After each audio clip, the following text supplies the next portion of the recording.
Jim, and then Kelly, you have Back to reconciliation. Obviously, one of the parts of the president's agenda had been a global tax deal that this administration has led the world in sealing. But now, because of the dropped tax provisions in reconciliation, the United States will not be in compliance with the deal that it negotiated, essentially. How can you possibly expect the rest of the world to follow along if the U.S. is not going to actually be in compliance with the deal?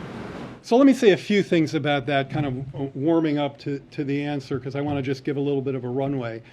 First of all, I do want to give a real shout out to Secretary Yellen, who's worked very hard in this space and has accomplished a lot in terms of working with our global partners. And I think one of the things you got when Joe Biden came to the White House is a president who was going to re-engage with global partners in a way that delivered the progress we've made thus far.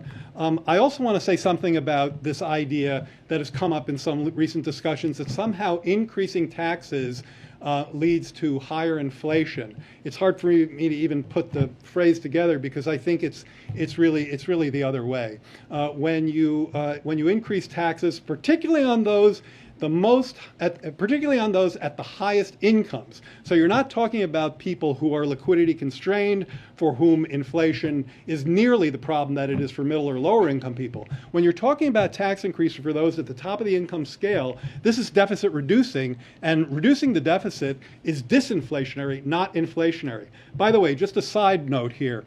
I was just looking at some of these numbers in my preparation for the shows I did yesterday. The budget deficit has come down 77% in this fiscal year, in the 9 months of this fiscal year, from October 21 through June 22. That's the largest decline on record over that part of a fiscal year.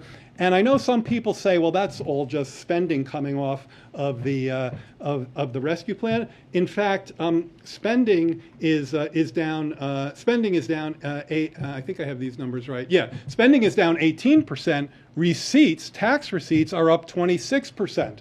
I'll put these later out on my blog today. Econ Jared 46. I'm going to put these out. So I have these. I'm pretty sure I'm remembering them correctly. Yeah, I'll get back to that in a second. So deficit reduction is disinflationary, and tax increases, fit into that. Now, in terms of the global tax deal, there's a lot of moving parts going on with that right now, Jim. The president remains fully committed to this. The Treasury Secretary fully committed to this. We have a staff that's worked on this intensely for month after month after month, and any rumors of its demise are hugely premature. Kelly, the last question. I have one quick follow-up and then one question.